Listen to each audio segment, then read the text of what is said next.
Selamat datang di channel Syiar Kalam FM.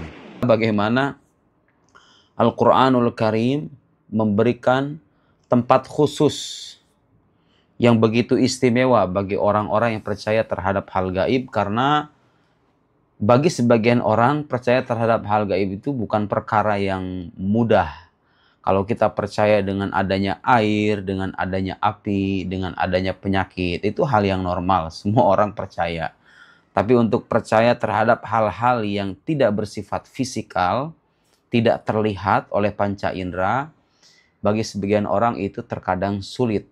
Karena itu dijadikan salah satu sifat pertama yang Al-Quran sebutkan, bahwa orang-orang beriman adalah orang-orang yang percaya tentang hal gaib.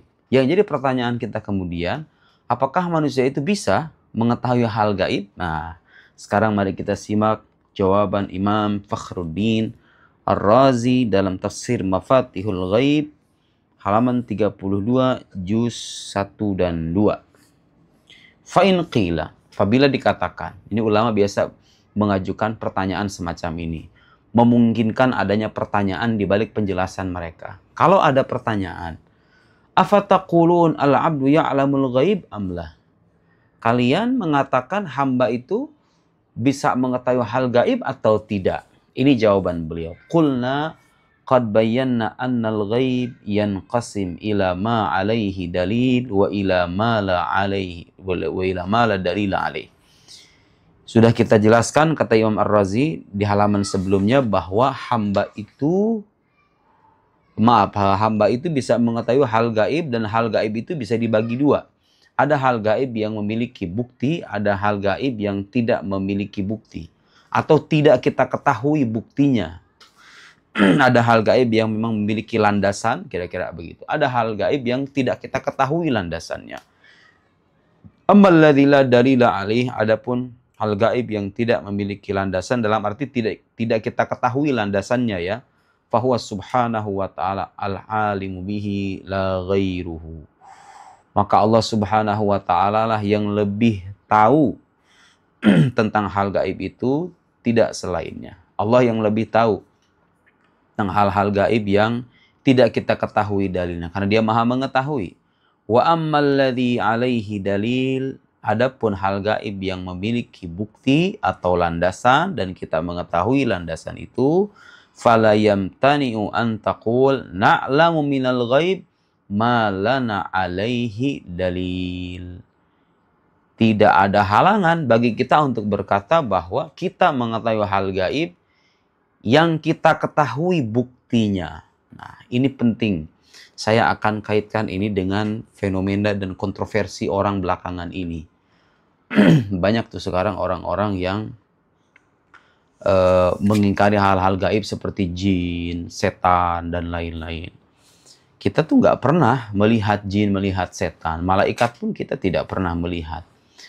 Tapi kenapa kita percaya dan kita katakan kepercayaan itu memiliki bukti? Nah, jawabannya karena informasi hal gaib itu disampaikan melalui sumber yang terpercaya.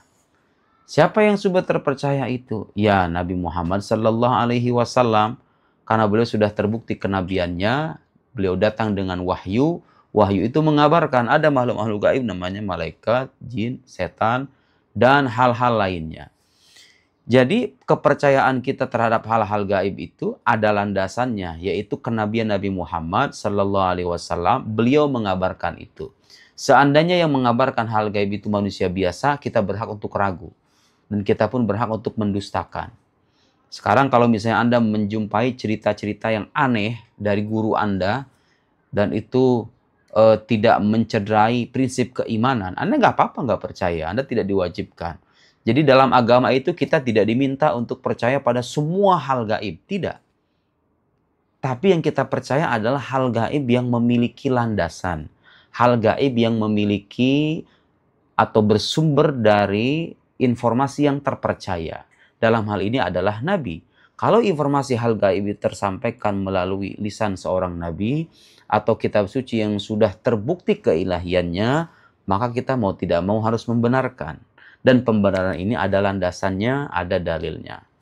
Bagaimana menyangkut hal-hal gaib yang dimunculkan sebagai dongeng masyarakat.